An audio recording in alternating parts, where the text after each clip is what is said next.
Welcome to our workshop.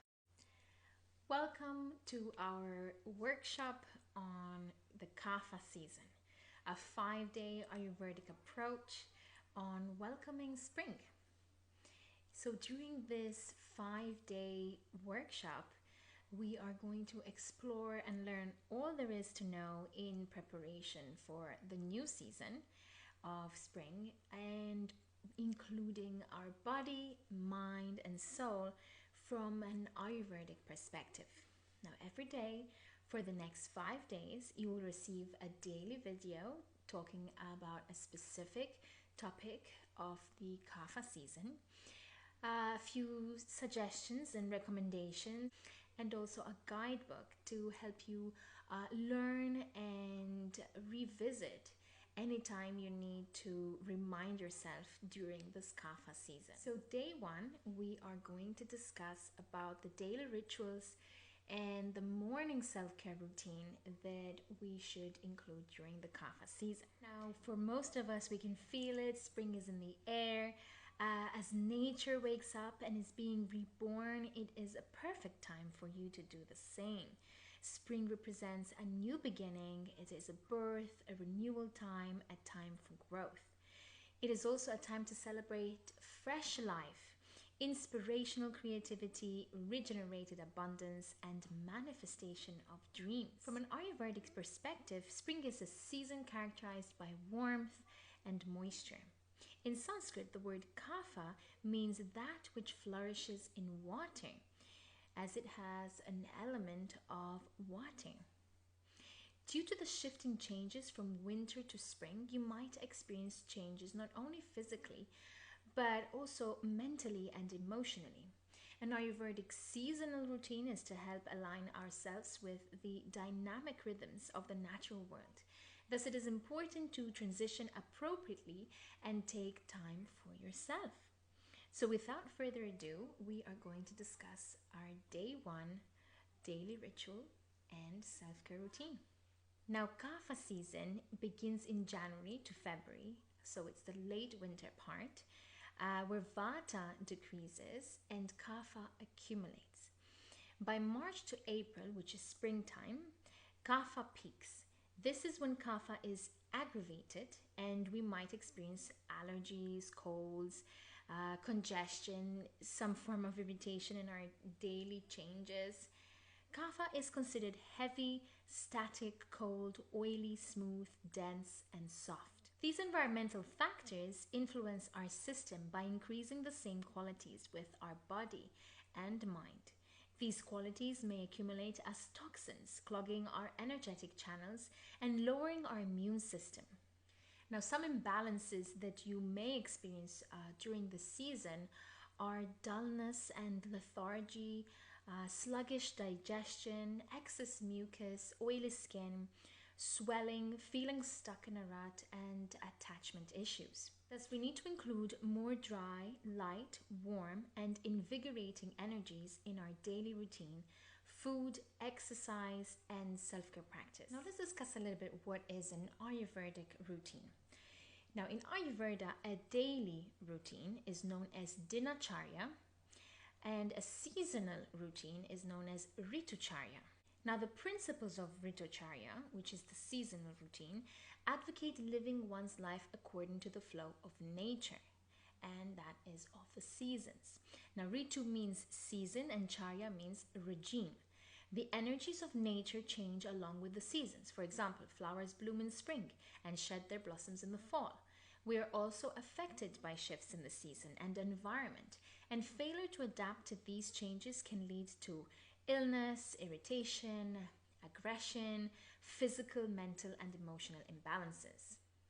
Therefore, it is vital to our overall health and wellness to include them as part of our practice.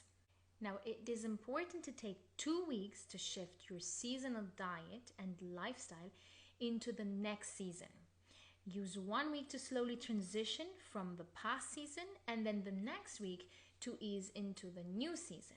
It is important that the first step in shifting to the next season is expelling all the accumulated doshas from the previous season.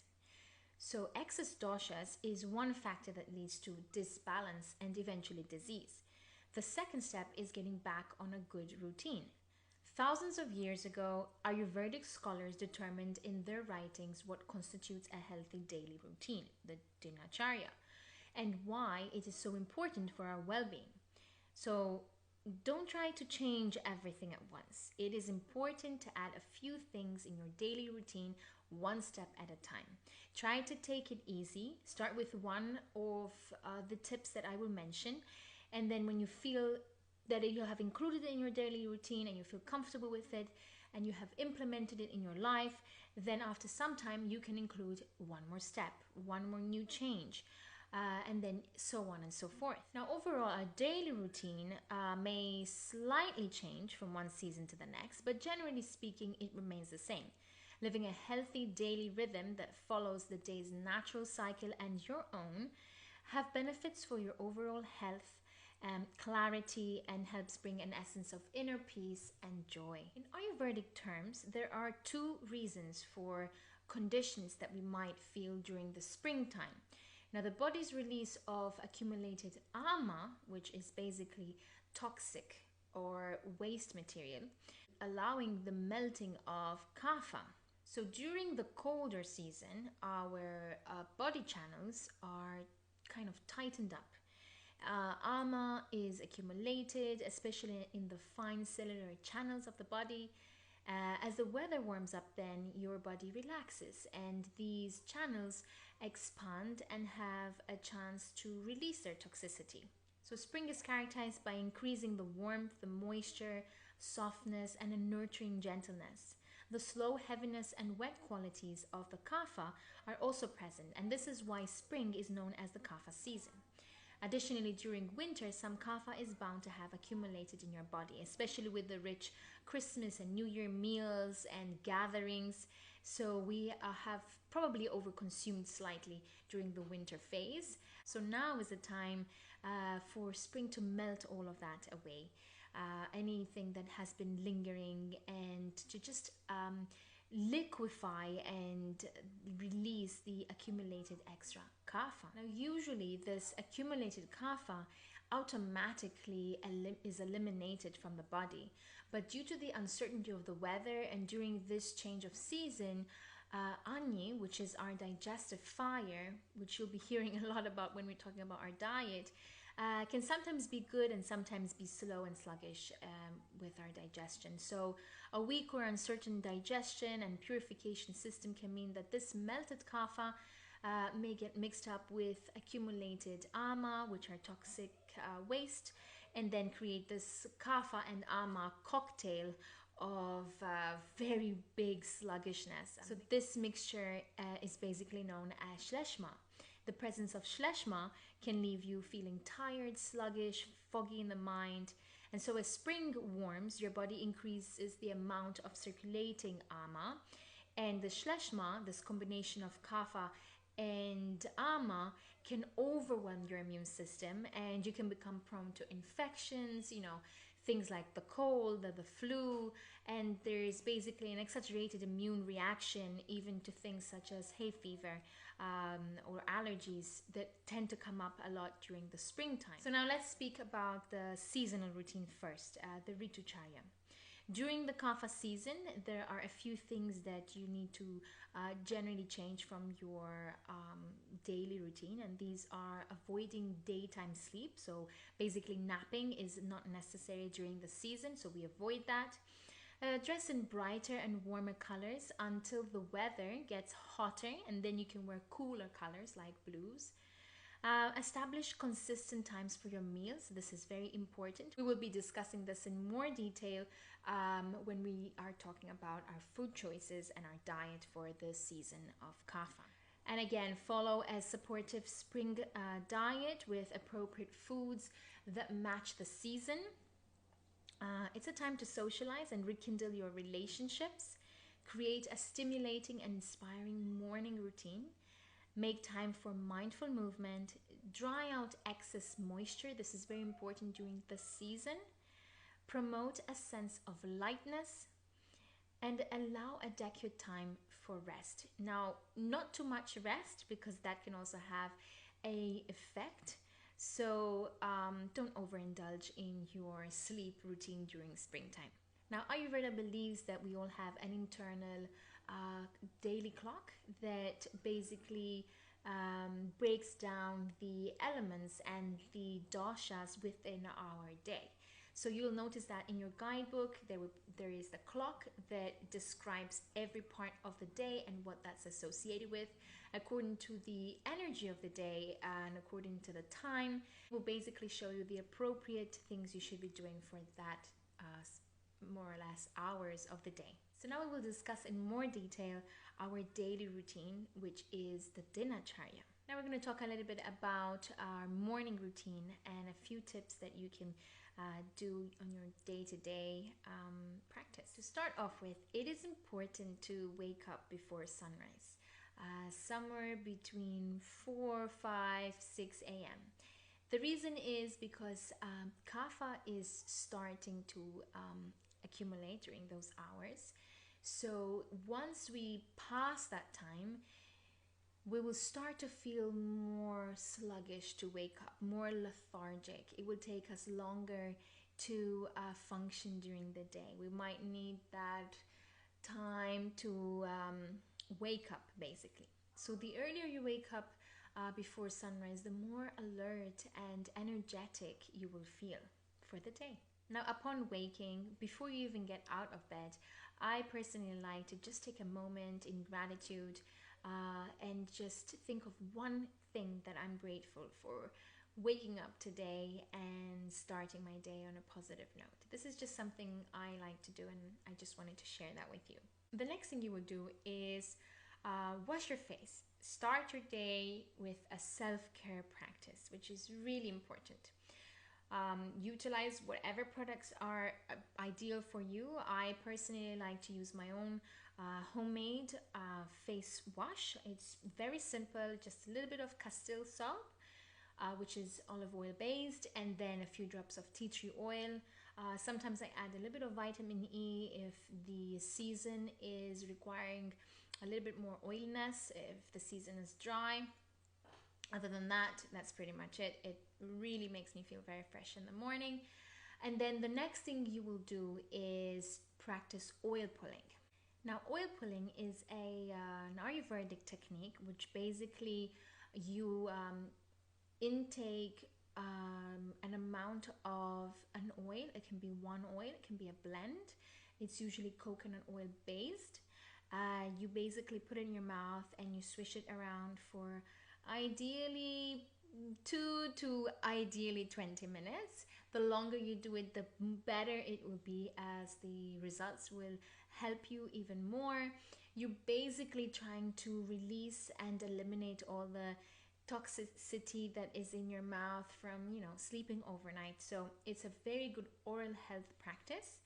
Allowing it to just swish around your mouth, and then you will usually spit it in the toilet so as to not clog up any pipes in your drain. If you're using coconut oil tends to solidify when temperatures are cooler, so that's why we throw it in the toilet. Then after that, you would use a tongue scraper to scrape your tongue. For those who took the fall workshop on an Ayurvedic approach, which was a few months ago, then you would see in there more detail about the products that I personally use, and then I also have guided you on some choices to make. You can recap that if you want. If you have not done it yet, then you can go back to that. I will post a few suggestions and recommendations that you can purchase or that you can utilize if you wish to help you with your daily routine. Now, the tongue scraper usually comes in copper or steel. The copper tends to have more minerals in the way that it can give you something, not just let go of something. You're basically just releasing all the toxicity that's on your tongue since the night before. So you would usually scrape your tongue and then rinse it off. And then once you do that, then you would brush your teeth and your tongue and finish off with a mouth rinse if that's something that you like to do, or flossing, whatever it is. So that would be the oral health routine, I would say.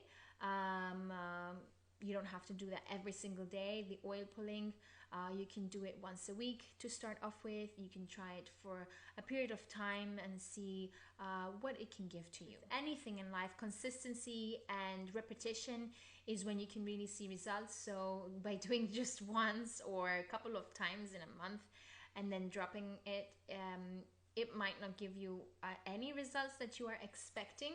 So I would say just give it a go with no any expectations and just stick to it. Be persistent with it and see how that goes for you. Now, the other two things that we do after washing up and doing our teeth, we also include the nose and the ears. As a pregnant woman right now, it is very common to get more congested than usual. So I tend to do this at the moment every day, but you don't have to do it every day in your daily routine if you feel like it's not necessary. So depending again on the season, as we are reaching this more mucus based phlegm season, then I would recommend perhaps to try it for a 7-day routine and see how that goes. Now there are two options. You can use a saline spray, which is very quick and easy. Just spray it in on either side of your nostril. And then you can use a traditional method, which is a neti pot. I like to use a ceramic one. Those are ideal to travel with because it can break. I've always traveled with it and wrapped it up as much as I could. There are a few plastic based, but I have eliminated plastic from our lives for over 8 years now. So this is not something I would choose. But for a more convenient for traveling, if that's something you do, or for a cheaper version, then you can try it out. You can try plastic-based neti pot, but the ceramic ones are the more traditional ones. So what you would do is you would fill up with warm water. That's important because cold water can really burn your channels. And then you would put a little bit of, I prefer Himalayan sea salt, but you can use regular salt if you wish. It's a little bit harsher on the channels again, I would say, the salt. That's why I go with the Himalayan sea salt. Then you would allow that to dissolve and you would tilt your head and do one side, the water pours out from the other side, and then you repeat on the other side. It takes a little bit of practice. It's not easy to start off with.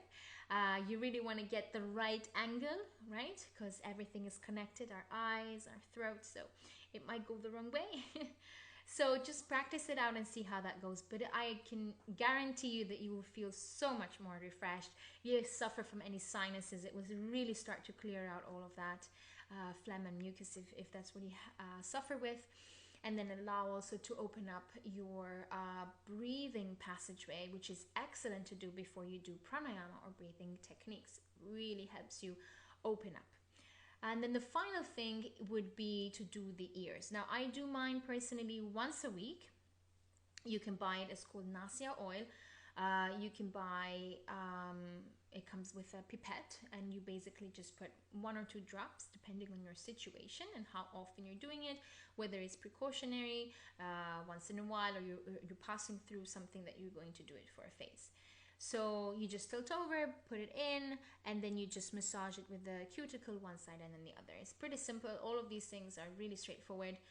I would say it takes me about 5 to 10 minutes max to just do everything at once. I don't do everything every day. As I said, the nose every day, the mouth every day, but then the ears once a week. Again, the nose is just at the moment that I'm doing that. Again, because I'm pregnant, because of we're in the spring season, but generally it can be once a week.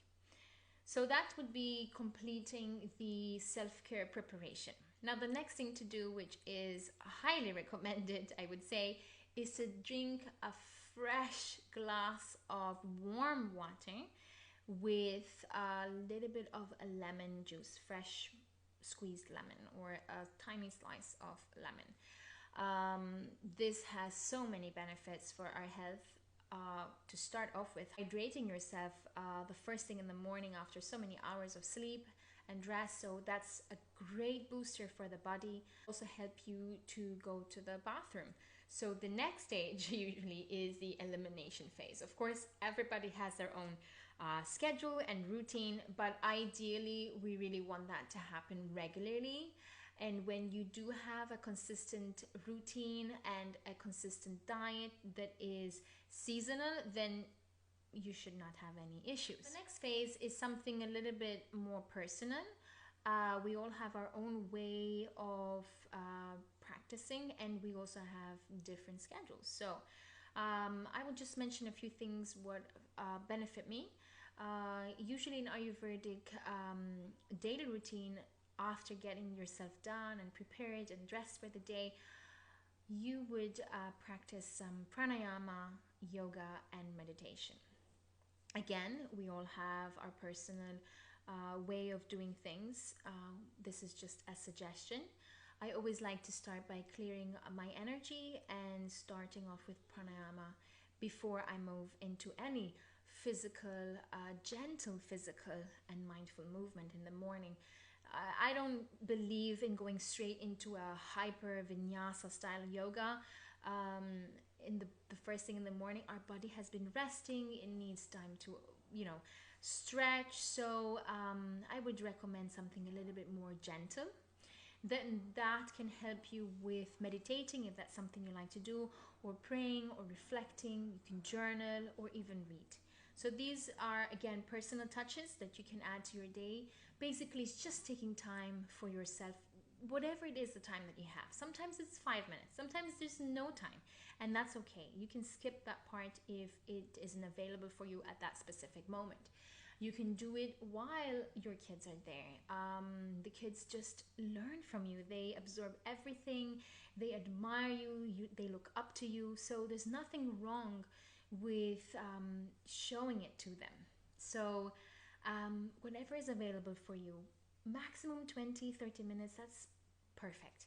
You don't need to do anything more than that. If you have less time, 10-15 minutes, a little bit of movement, a little bit of a stretch, a little bit of a breath, 1, 2, 3 flows, that's it. That's all you need. Now, the next step again is a little bit more personal as well. I do not necessarily follow this schedule, but it is the traditional Ayurvedic daily routine schedule. So I will mention it just the same. So usually, once you have exercised or whatever it is that you've done, Abhyanga, which is oil massaging, and dry brushing would be the next stage before you have a shower or bath.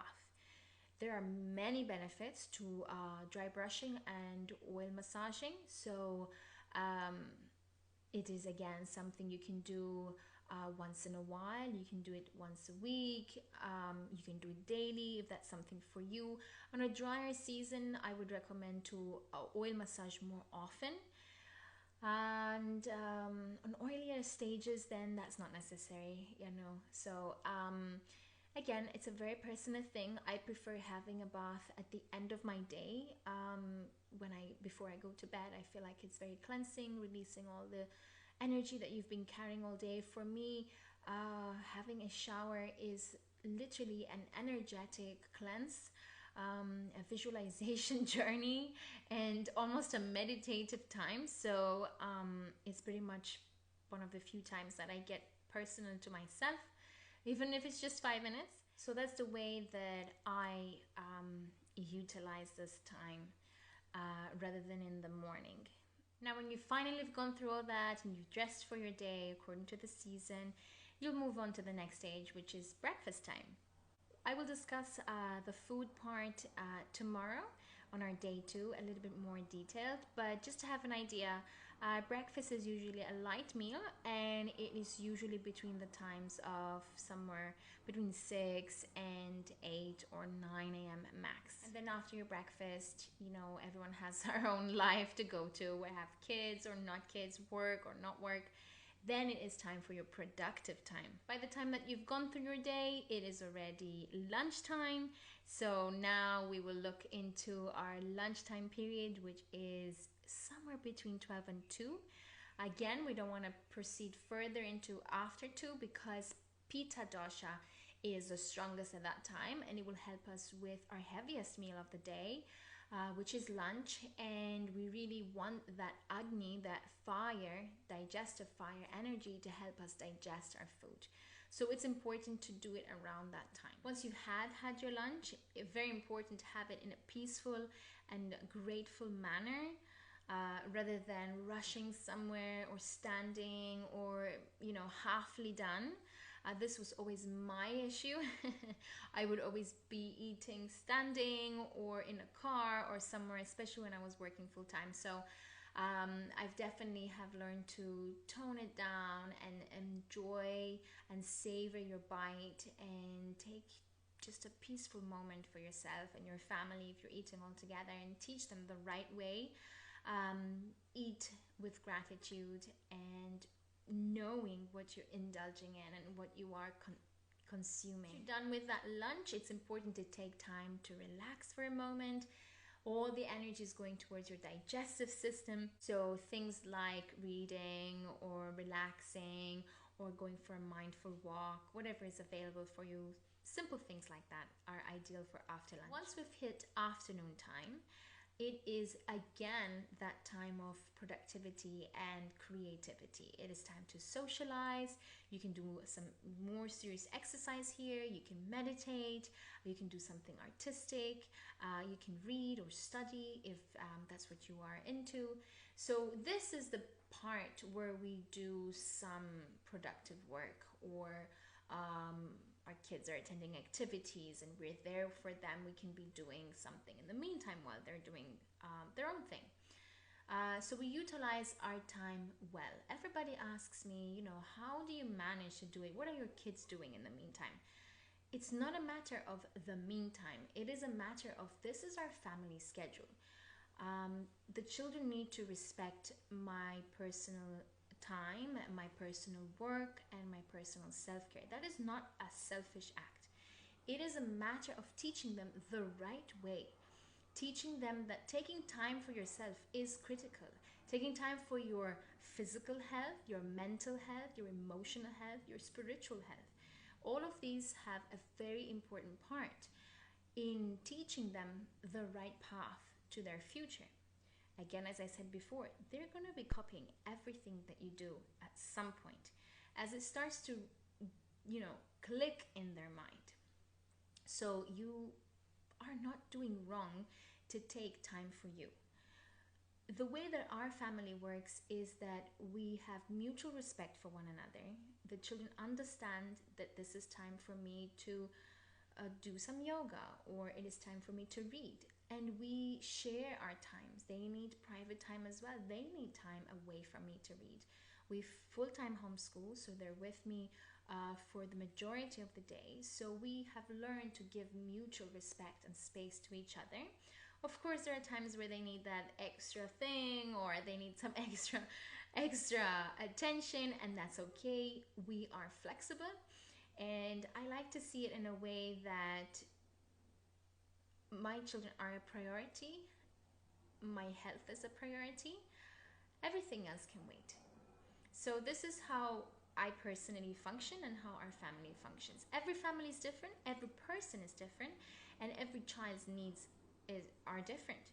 So we need to find our individual touch of incorporating these things. So finding our own personal schedule that works for our whole family. This is not about pleasing just you. This is about working together and finding a collective consensus that works for everybody, your partner, your children, yourself, for your work if you're working, whatever it is that is part of your life. Now, a very important part is to commit. Things don't just happen in one day. It's a build-up of many years. And sometimes, with every change in nature and with every change in our personal cycle, you might have the energy to wake up at 5 a.m. today, but tomorrow you don't. And that is okay. We need to accept that there's no expectation of any form. The moment we do that, then everything will settle in. The moment we expect and create too many expectational goals, it's usually not going to work out. It's going to work out, but it's temporary. It's not longevity. A lifestyle is long run. It is not just today, tomorrow, next week, and this month. It is a lifestyle of a whole life.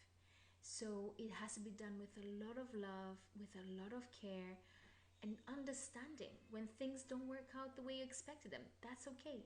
Don't have expectations. Just have an idea. Have an idea, more or less, of what you want to do. And if it works out, be a little bit more spontaneous on the day. Say, okay, I have the opportunity to do it right now. Kids are playing, I don't have work. I have a window of an opportunity, so I can do it right now. So you really appreciate the present and utilize the present moment in order for your routine to work. And when things don't work out with A, B, C, D, that's okay. It can be F, G, B, C. It can be all messed up. That's okay, because nobody has created this expectation but yourself. So you need to be okay with not having that expectation. And every day is wonderful and miraculous in its own way, a blessing. So treat it in that manner. Today, I didn't have the chance to have a seated breakfast because it was chaos. Okay, no problem. How about lunch? There's always something that we can keep thriving and working upon. As I said in the beginning, don't try to do too many things at one go. There's no such thing as perfection. You're already perfect. You already are at the right path. You already are doing what you're supposed to do. Certain things that we feel so disappointed or create guilt about, it's not the right time. The time will come. Keep working on it. Maybe it's a thought for now, and that's okay. But the time will be right soon, and then it will fall in place on its own. It really doesn't require hard work, and it really doesn't require too much effort to create a healthy lifestyle for yourself, because it comes out of love and not expectations. So this is where I wanted to deviate and discuss a little bit in detail. There is no must, and there is no one telling you that you should. The only person is you. If it comes from a place of love and care, there are no shoulds, there are no expectations, there are no must-haves. So take your time to establish something that suits you personally and your loved ones. So after the side note, we come back to the routine, and we're going to discuss about dinner and bedtime. Important parts. I know it can be hectic in some households. Dinner, remember, should be light. So just like breakfast, it's not too heavy, because you are preparing for toning down. Basically, you're preparing to create a relaxing atmosphere. So light, and preferably earlier. So about 2 to 3 hours before you start to tone down for bed. So usually around 5 to maximum 7 p.m. After you eat, this is a great time to go out for a mindful walk, if that suits you and your loved ones and your family, or a more gentle, relaxing time, winding down. You can have a bath or a shower here as well. You can do a little bit of pranayama and meditation. If you're going to do any movement, do very little and very mindful, a gentle, perhaps a yin or a restorative type of yoga, something that just unwinds the heaviness of the day and everything that you've completed that day. It is also best to eliminate electronics before bedtime, at least 1 hour before. I know many of us work and have to have access to that even before bedtime, but try to reduce it as much as you can, as these electronic devices interfere with our sleep, our melatonin, and also our well-being in the end of the day, because it's so overwhelming and too much information, too much socializing, too many things going on. So trying to tone it down as much as we can. And then ideally our sleep routine should be maximum at 10 p.m. I know for some it's a little bit difficult, so we work on that. It's something that if you are aiming to wake up at 5 and at 6, then maybe you should be in bed just before 10 o'clock. So again, it's shifting. Once we shift, things fall in place. It won't be so difficult then to wake up early. It won't be so difficult then to have breakfast at that time. It won't be so difficult to have lunch. Then everything happens naturally. Your natural body will say, hey, I'm hungry now. Oh, look, it's 12 o'clock. So it will be a natural cycle that you will suddenly fall into. And sometimes, as I said, it happens for a period of time and then we go through a difficult phase. Remember, we have our own personal cycles. We have new moons and full moons, and the world is changing and seasons are changing. So life is not steady. A routine is never from beginning of the year to the end of the year constant, because there are constantly cycles. So you need to be ready to adapt to that and be ready for change and be ready for differences from one week to the next. But at least you have a general concept of what more or less it should feel like or it should entail. You will start to notice such energy in your life, and you will start to feel inspired to do things you haven't done in a long time. You start to feel very connected with yourself and others. So you will experience differences for sure, because you are creating the best life for you personally. So that's it for today for our day one daily routine and self care practice. Um, Take your time, look through some recommendations and suggestions, and perhaps recap one more time through that guidebook. I know it will help you because we can't remember everything at once. So have that as a backup every time you need to remember something, and it will help you keep on track if you are planning to create this routine and practice for yourself. Thank you for watching, and I look forward to discussing with you tomorrow about food choices and our diet.